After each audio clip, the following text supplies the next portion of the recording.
हर साल सावन का महीना आते ही भारत की सड़कों पर एक अनोखा दृश्य दिखाई देता है। लाखों लोग नंगे पैर, कंधों पर कावड़, सैकड़ों किलोमीटर चलकर भगवान शिव को गंगाजल अर्पित करने पहुंचते हैं।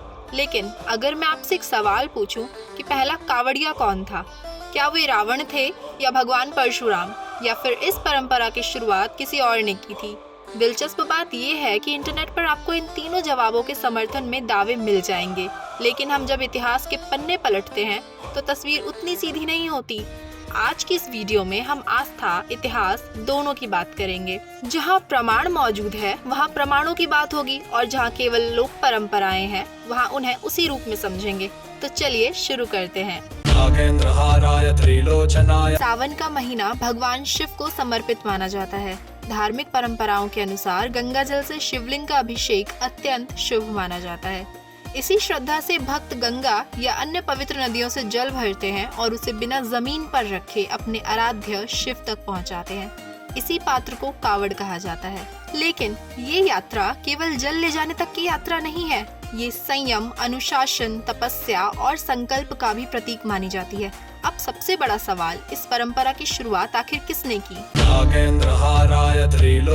अगर आप सोशल मीडिया पर देखें तो आपको कई जवाब मिलेंगे। कोई कहेगा रावण, कोई कहेगा भगवान परशुराम, तो कोई श्रवण कुमार का नाम लेगा। लेकिन इतिहास की भाषा में आज तक ऐसा कोई निर्णायक प्रमाण नहीं मिला है जिससे निश्चित रूप से कहा जा सके कि पहला कावड़िया कौन था।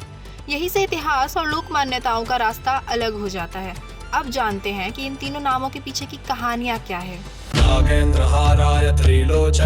उत्तर भारत के कुछ क्षेत्रों, विशेषकर पश्चिमी उत्तर प्रदेश में एक लोक मान्यता प्रचलित है कि रावण हरिद्वार से गंगा जल लेकर भगवान शिव का अभिषेक करने आया था। इसी कारण बागपत के पुरा महादेव मंदिर से भी ये कथा जोड़ी जाती है। लेकिन यहाँ एक महत्वपूर्ण बात समझना जरूरी है। वाल्मीकि रामायण में इस घटना का स्पष्ट उल्लेख नहीं मिलता, इसीलिए इतिहासकार इसे प्रमाणित ऐतिहासिक घटना नहीं मानते। ये एक लोकप्रिय लोक परंपरा है जिसका सम्मान किया जाता है, लेकिन इसे ऐतिहासिक तथ्य नहीं कहा जा सकता। लेकिन रावण ही अकेला नाम नहीं है। एक दूसरी प्रसिद्ध मान्यता भगवान परशुराम से जुड़ी हुई है। कई स्थानीय धार्मिक परंपराओं में कहा जाता है कि उन्होंने गंगा जल लाकर भगवान शिव का अभिषेक किया था। इसी आधार पर कुछ लोग उन्हें पहला कावड़िया भी मानते हैं। लेकिन इस दावे के समर्थन में भी ऐसा कोई सर्वमान्य ऐतिहासिक प्रमाण उपलब्ध नहीं है जिस पर सभी इतिहासकार और विद्वान सहमत हो। यानी ये भी आस्था और परंपरा का विषय है। लेकिन एक तीसरा नाम भी अक्सर सामने आता है। बहुत से लोग श्रवण कुमार की कथा को भी कावड़ से जोड़ते हैं। असल में श्रवण कुमार अपने वृद्ध माता पिता को कंधों पर बिठाकर तीर्थ यात्रा करवा रहे थे। ये भारतीय संस्कृति में मातृ पितृभक्ति का सबसे महान प्रतीक माना जाता है।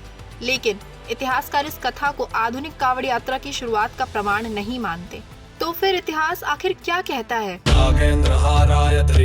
अगर पहला कावड़िया कौन था इसका प्रमाण नहीं है तो इतिहास में कावड़ यात्रा कब दिखाई देती है? इतिहासकारों के अनुसार कावड़ यात्रा में स्पष्ट लिखित उल्लेख उत्तर भारत में बाद के समय में अधिक मिलने लगते हैं। विशेष रूप से 18वीं और 19वीं शताब्दी के अभिलेखों में सावन के दौरान गंगा जल लेकर पैदल चलने वाले श्रद्धालुओं का उल्लेख मिलता है। ब्रिटिश काल के कुछ प्रशासनिक विवरणों में भी ऐसी यात्राओं का वर्णन मिलता है। इसका अर्थ ये नहीं कि कावड़ यात्रा तभी शुरू हुई थी, बल्कि इसका अर्थ केवल इतना है कि उस समय से इसके लिखित प्रमाण अधिक स्पष्ट रूप से उपलब्ध होने लगते हैं।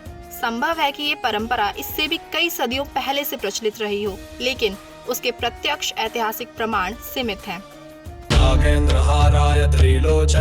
पहले कावड़िया निश्चित रूप से रावण थे, तो इतिहास कहेगा इसका निर्णायक प्रमाण उपलब्ध नहीं है। अगर कोई कहे पहला कावड़िया निश्चित रूप से भगवान परशुराम थे, तो इतिहास फिर वही उत्तर देगा, इसका भी निर्णायक प्रमाण उपलब्ध नहीं है।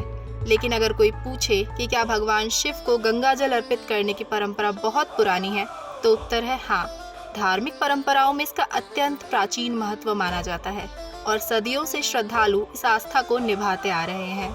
इतिहास हमें प्रमाण देता है, आस्था हमें विश्वास देती है, और कावड़ यात्रा इन दोनों के बीच खड़ी एक ऐसी परंपरा है जिसे आज भी लाखों श्रद्धालु पूरे समर्पण, अनुशासन और श्रद्धा के साथ निभाते हैं। अगर आपको ऐसी रिसर्च आधारित इतिहास की वीडियोस पसंद हैं, जहां दावे नहीं बल्कि प्रमाणों की बात होती है। तो चैनल को सब्सक्राइब करना मत भूलिए। मैं मिलूंगी आपसे एक और ऐसे ही रोचक इतिहास के साथ। हर हर महादेव।